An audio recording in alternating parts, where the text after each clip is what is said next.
Ripple gets their banking license, forms a partnership with what most would say is a rivalry with Solana. People are screaming and crying because the price is dropping a little bit. Yet, all the signs are there that 2026 is going to be unbelievable for crypto, for XRP, for Bitcoin, for Ethereum, for all of them. It just takes a little bit of patience. If you're new here, please like and subscribe, share this video. I'm going to go over why I believe all the things that are being laid out in front of us are extremely, extremely exciting and bullish. And these temporary price dips are just the pullbacks, the washouts, the shakeouts before we see something truly amazing in 2026. So with all that being said, I'm going to get started here. Ripple got their banking license approved. I woke up to that news this morning. The OCC approved it, and they had a lot of headwinds coming from the banking industry saying that this shouldn't happen, but they were ignored. And Ripple now has the clarity. So this is going to be very good for RLUSD, which is their stable coin, and the adoption. And it's going to be extremely, extremely bullish in the near and the long term for XRP. So if you're somebody who holds XRP and you're seeing it at $2 today, I would not worry. I would not get upset. If you have the money to buy more, that's all I'd be doing. I'd be DCing into that until we see things turn around. Well, when could we see things turn around? If you listen to a lot of the experts, and there's a lot of people out there who claim to be experts, but there's some big names out there going on CNBC, the Squawk Box, talking in front of, millions and millions of listeners. And these people are saying that everything is revolving around the ISM, the business cycle. If you look the last year and a half, the business cycle has really been struggling. I know this firsthand because my side business, which I thought would do pretty well this last summer,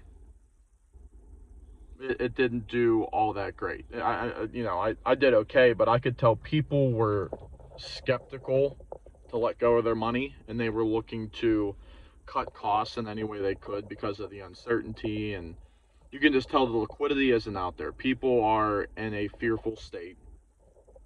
You got the news constantly talking about tariffs and inflation and unemployment and this and that.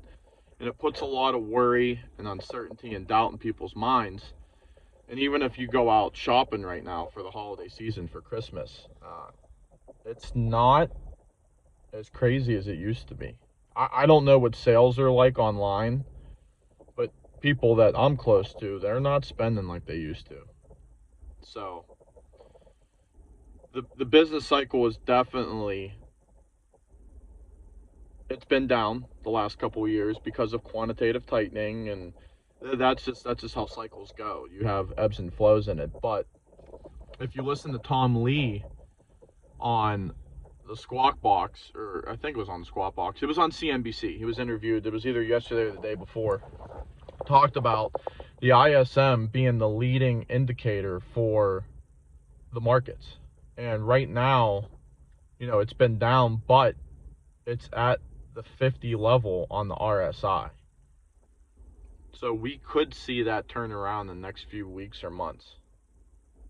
50 is that middle of the road zone. And I don't think it can go much lower, personally, just looking. And if you listen to this administration and what's coming out of the White House, and even some of these people on CNBC are now saying we see the economy trending in the right direction. And they've now had to admit that tariffs are working, and they're bringing money in that we didn't have. So unless things really take a turn for the worse, which I don't see that happening, I see the long plan, the long game here turning around, and You got to remember the midterms are coming around. Trump's going to do whatever he can to try and make sure that the Republicans win. And in order to do that, you have to put some good times and money in people's pockets close to those elections to get them to not be angry voters, but be happy voters for you, for your cause. So, and then Raul Paul, who is, I feel like he's a genius. He's been calling this for a while. He's the one that even called that you'll see Bitcoin, run up over $100,000, and then you'll see it drop 35%, and people will be screaming, and they'll be sure it's over. And he said it ain't going to be over. Well, we just saw that. It just ran up to $126,000 back in October, and then dropped down to 80,000. Roughly a 30 to 40% drop somewhere in there.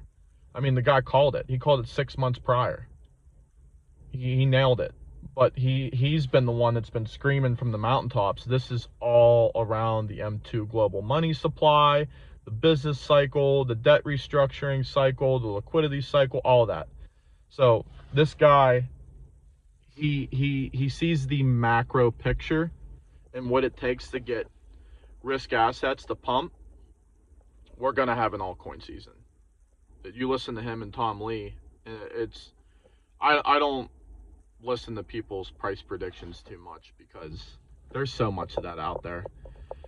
People saying crazy numbers, and you also got to take into account these investors, these people with all this money, they are long-term thinkers. They're not somebody who's working a day job that's hoping that this stuff skyrockets overnight so they can quit their job and walk away. I mean, that stuff just, I'm sorry, doesn't happen.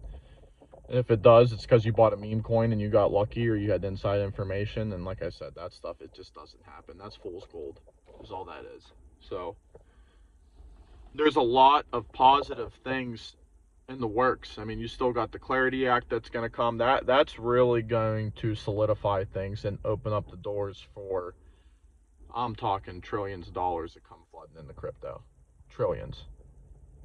Little side note, I was on my CoinGecko app sometime this past summer, and I opened it, and there was a glitch in the system because it was showing for a minute that the total market cap of crypto was at $15.9 trillion. You can say, yeah, okay, so what? Yeah, so what? But what if that was a sign of things to come? Just saying. So that got me thinking, because we've seen these flash spikes or whatever happen on like Kraken with XRP. It went up to whatever it was, 90 something dollars or whatever, and right back down. And we've seen this over the years, things crazy, and it always seems to happen with XRP for some reason. So they got their banking license. They got another partnership with Solana, who is another huge blockchain. And I think it's for wrapped XRP to be able to function on their chain. I don't know the full details on that, but anytime you see two large chains like that, XRP and Solana, forming a partnership, it's always good. So the things coming down the road are going to change lives. I personally believe that we are going to see a $20 to $30 XRP in 2026. You can hold me to it. I'm okay if I'm wrong. I really don't care. But that's what I see. I think it'll take at least two big spikes. You can see XRP break out of its trend and run up to maybe just shy of 10, 12 bucks, and then consolidate again for a while, and then boom, you see another spike and it runs up over $20. That's personally what I see coming. Elliott wave, the 5-wave movements always seem to play out. It's not always, but typically with something that's pretty strong, that's the way you see things go. So there's opportunity there. If you just buy and hold now, you're going to be very happy with yourself by the end of 2026. And And a lot of people say, I don't have time to wait for the end of 2026. Well, then maybe this isn't for you. I don't know. The biggest thing is in crypto, it's always about the patient always win over the people that are impatient. The money finds its way from the impatient to the patient constantly. That's why you see a wider and wider gap between the 1% and the other 99 constantly, especially when it comes to investing. And you can say the same for business, for anything. The patient and long-term thinkers always end up having way more success.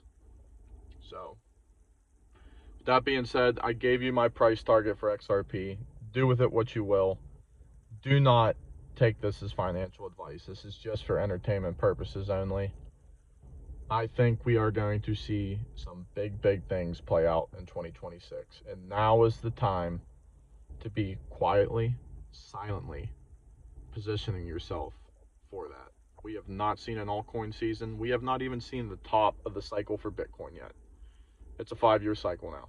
According to the ISM, global money supply, quantitative easing, the Clarity Act, all these things coming down the pike. And you're going to have a new Fed chair coming in who is going to lower rates and make cheap money way easier to access.